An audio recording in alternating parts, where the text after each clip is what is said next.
Jesus explicou quem ele era antes da criação do mundo. Há muitos mistérios que Jesus compartilhou conosco, e um deles é o que aconteceu antes da criação do mundo. Isso aconteceu em João 17. A oração mais significativa já feita pelo maior homem que já viveu é uma oração poderosa. A oração de Jesus em João 17 é um dos capítulos mais significativos de toda a Bíblia. Nele, podemos sentir o próprio batimento cardíaco de Jesus enquanto ele ora ao Pai. A Bíblia está cheia de grandes orações. Ficamos impressionados com a oração de Salomão, a oração de Abraão e a oração de Moisés. Mas esta oração é de longe a mais registrada na Bíblia.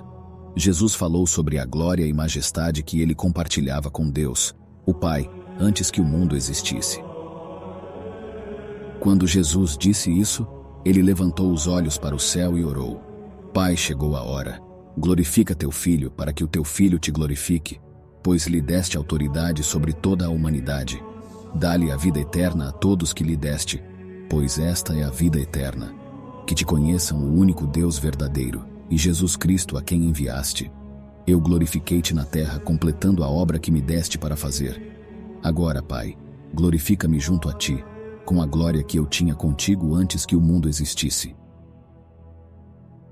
Antes da criação da terra, havia Deus e Deus tinha majestade com seu Filho. Gênesis contém muitos começos, incluindo a criação do homem e de outros seres vivos. Mas é claro que Deus não começa aqui. Deus estava presente no início da Bíblia, e está escrito que ele estava presente quando o universo foi criado. Antes da existência do nosso universo, tinha que haver algo ou alguém eterno, e a Bíblia deixa claro que essa pessoa é Deus. A Bíblia realmente nos mostra isso em vários versículos ao longo da Escritura. A Bíblia ensina que Deus é incriado e eterno em sua essência, o que significa que ele sempre existiu e sempre existirá. Em Gênesis 1, o singular Elohim é substituído pelo plural Elohims, que significa 3 ou mais deuses. Como resultado, a primeira frase da Bíblia, Gênesis, usa um substantivo plural com um verbo singular. Pode-se argumentar que isso é gramaticalmente incorreto, mas teologicamente correto, implicando que Deus é 3 em 1. Uma oração genuína revela o íntimo de uma pessoa. João 17 é uma oportunidade única de ver a natureza e o coração de Jesus. Nesta oração, Jesus tocará em muitos dos temas desenvolvidos neste evangelho: glória, glorificar, conhecer, mundo, amor. Jesus pede para ser glorificado. Pai, chegou a hora. Glorifica teu Filho para que o teu Filho também te glorifique. Antes da hora da glorificação de Jesus, ela ainda não havia chegado. Como chegou a hora? Jesus orou primeiro por si mesmo, mas seu pedido não era egoísta. Sua preocupação com ele mesmo era uma preocupação com a glória do Pai. O Filho só pode glorificar o Pai se o Pai primeiro responder à oração do Filho. Glorifica teu Filho. Jesus não esperou até sua obra na cruz para glorificar Deus, o Pai, na terra. Jesus glorificou o Pai por toda a sua vida. Desde sua circuncisão e dedicação no templo, passando pelos seus anos quietos de obediência em Nazaré, Jesus glorificou o Pai através de sua vida inteira. Jesus glorificou o Pai através de sua fé, obediência e trabalho durante os anos de seu ministério terreno.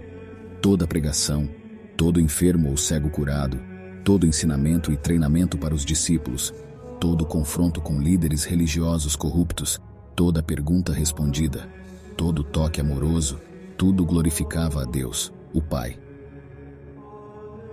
Então lemos: eu terminei a obra. Com a confiança e a certeza divinas, Jesus viu que a obra da cruz já havia sido concluída. Ele pede ao Pai para glorificá-lo, mas com a mesma glória que o Pai tem. A oração de Jesus não era de forma alguma uma expressão de independência, mas de total e contínua dependência de Deus, o Pai. Muitas pessoas pedem por sua glória e atenção, mas seu pedido de glorificação é vastamente diferente da oração de Jesus: glorifica-me junto a ti. O texto grego às vezes retratava divindades brilhando como o sol ou o relâmpago. Os textos judaicos faziam o mesmo para anjos e outros, mas também para Deus mesmo. João então continua em Apocalipse, capítulo 1, versículo 16. Em sua mão direita, ele segurava 7 estrelas, e de sua boca saía uma espada afiada de 2 gumes de julgamento, e seu rosto, refletindo sua majestade e a glória Shekinah, era como o sol brilhando com toda a sua força à meia-noite. Apocalipse capítulo 1, versículo 17. Quando o vi, caí a seus pés como se estivesse morto, e ele colocou a mão direita sobre mim e disse: Não tenha medo, eu sou o primeiro e o último, o absoluto Deus, o Filho de Deus. Mesmo que João fosse um apóstolo que havia conhecido Jesus enquanto ele estava na terra, ele ficou impressionado com a maravilha depois de ter esta visão incrível. Mesmo os 3 anos que João viveu na terra com Jesus não o prepararam adequadamente para o momento em que Jesus apareceu a ele em sua majestade celestial. Naquele momento, João percebeu que o poder divino e a majestade que Jesus deu para viver na terra. Filipenses capítulo 2, versículo 7. Mas esvaziou-se a si mesmo, tomando a forma de servo, tornando-se em semelhança de homens, e achado na forma de homem, humilhou-se a si mesmo, tornando-se obediente até a morte, e morte de cruz. Naquele momento, João sabia que era um milagre que Jesus pudesse esconder sua glória e autoridade enquanto andava nesta terra. Apocalipse, capítulo 1, versículo 18. E o que vive e era morto, e eis que estou vivo para todo o sempre. Amém. E tenho as chaves da morte e do inferno. Jesus é aquele que vive e foi morto e está vivo para todo o sempre. Ele possui credenciais de ressurreição e vive para nunca morrer novamente. A vitória que Jesus obteve sobre o pecado e a morte foi eterna. Ele não ressuscitou dos mortos apenas para morrer novamente. Jesus é o único que possui as chaves de Hades e morte. Alguns acreditam que o diabo tem a autoridade ou poder de decidir quem vive e quem morre. Eles estão obviamente enganados, porque somente Jesus tem as chaves de Hades e morte. Em sua forma original, Apocalipse era conhecido no grego antigo como Apocalipsis. Apocalipse significa revelação e desvendar. O livro do Apocalipse é uma revelação de Jesus Cristo no sentido de que pertence a Ele. Ele é o único que está revelando. Jesus é a pessoa que o livro nos conta sobre. Por que precisamos de uma revelação de Jesus? O grande erro de muitos professores é que Cristo é para eles um personagem em papel.